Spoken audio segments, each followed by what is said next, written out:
Hey all, I'm in Hong Kong right now. I'm sitting in front of the company that changed my life, and it's a Blue Bottle, and if it wouldn't be for them, I wouldn't be in coffee industry by now probably, and I'm pretty sure the mayonnaise wouldn't be there. So let me tell you the full story.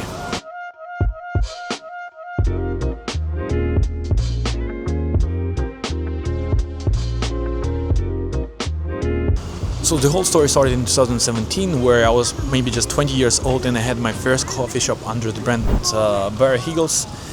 And at that time, industry was very low in terms of competition, and what happened is that it was very family-owned industry at all, where people have just one coffee shop or a couple of coffee shops, and that's already considered to be big and successful. And also, every coffee founder was obsessed with making the best cup of coffee, being very nerdy and snobbish. And at first, I was obsessed about this too, but I quickly realized that it's not fulfilling my full ambitions, and rather than being the best at coffee, I want to be the best at building companies or making a successful business, which was at that time bad taste to say that you want to make money out of any company. Actually, my first coffee shop even got recognized as the best coffee shop of Prague in 2017 or so. I'm not sure by who, how that happened, because I don't completely agree with this rating, and I think all ratings are actually pretty much bullshit.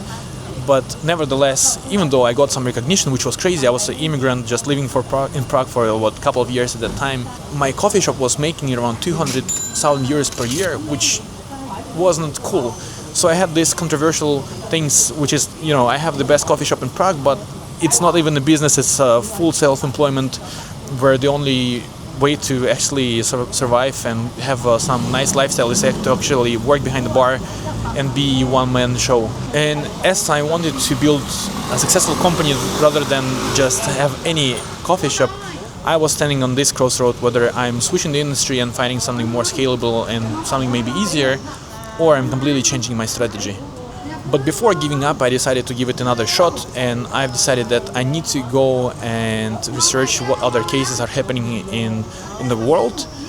So at that time I found a company which is called Blue Bottle. I think it was the most noticeable company in the specialty coffee industry, which at that time had 40 locations only, which was very small for commercial chains, but it was huge for specialty industry. And I decided that I need to go and have a look myself, so I flew to US where they had majority of their locations. I went to East Coast and decided to visit all of the Blue Bottles. So I've spent hours sitting in every location, counting customers, estimating rent, and building Excel spreadsheets with business model of each coffee shop. And I was surprised with some of the locations which were doing extremely well. Some of the locations were quite poor, but overall I figured that this could work. But also what I've done, I've managed to land a meeting with one of the senior management of the company of this coast. And I just came there with a big list of questions, just saying, do I understand correctly that if you do this way, it will turn out this way? And for all of my questions, I was getting yes answer, where I figured out that I'm not stupid to operate in the industry. It's just harsh industry, but also I was too scared to properly commit and make it properly. So the most important answers I got from this trip, it wasn't about the coffee industry, because I actually didn't learn much new things, but it's something I learned about myself, and that I am scared to actually do it nicely. So once I came back from the US, I started preparing the first the mayonnaise coffee shop, and I decided that this time I'm committing 100%, I'm not hiding behind low rent. So what I've rented next was 10 times higher on monthly payments, and it was also a few times bigger, and it was a successful experiment where we reached 870,000 euros per year on our sales, which was 4 to 5 times bigger than my first coffee shop was doing. And it turned out to be that's exactly how it should be. Same city, same coffee, same me, but with different mindset and different decisions. But while I was opening the first mayonnaise coffee shop, something crazy happened, because Blue Bottle got sold to Nestle. And just the fact that they got sold was already crazy, but they actually sold for $700 million US, or somewhat around this price, for only 40 locations, which is unbelievable price. That just makes no sense. There is no multiple to it. There is really no reasonable answer how it got managed. But anyway, this taught me the second lesson, that money lies not only in dividends and profits, money lies in valuation of the company, in what company worth. So I started asking myself how much my company could worth, how much other company worth, and how to make sure then we can create something which would be worth hundreds of millions.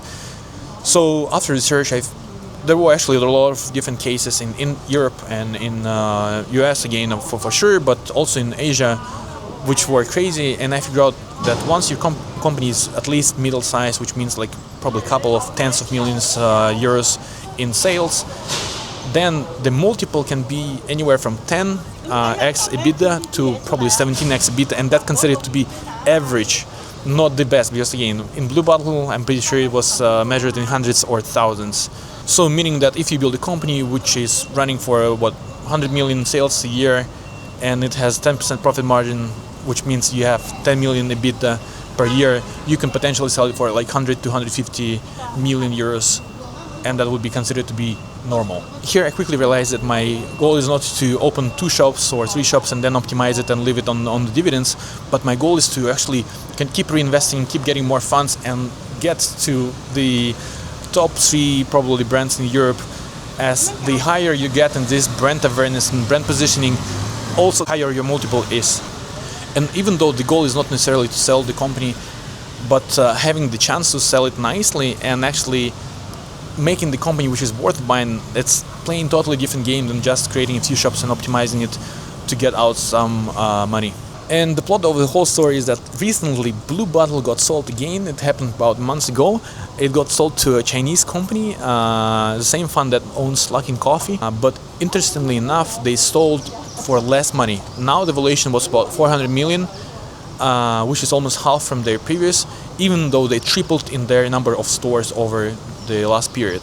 Even though it's kind of decline in the value, it's still a lot of money, and it's on average like almost 3 million euros per, or 3 million US dollars per store, which is still crazy. And I think now it's finally more or less fairly valued. So the whole Blue Bottle story taught me 2 lessons. First, if you do something, you need to commit properly and commit to 100%, and to have a chance to build something which would be number 1 in the industry. But second also is that if you want to get real value out of your business, you need to make sure you are committing there for long term, and you're building long-term valuation rather than focusing on this year performance. So every time I'm passing one of the Blue Bottle stores in any of the countries I'm visiting, I'm always going in just because it always brings me memory of me being young and this whole journey of understanding how the business works, but also it still motivates me to pursue my dream of making a nice chain which would be true to itself, not commercialized heavily, but be something stylish which I enjoy myself as a customer, but also something that I enjoy running as a founder. So in the next video I'll tell you a little bit more about this whole Blue Bottle second sale. So stay tuned, subscribe, follow, and see you in the next video. Thank you for watching.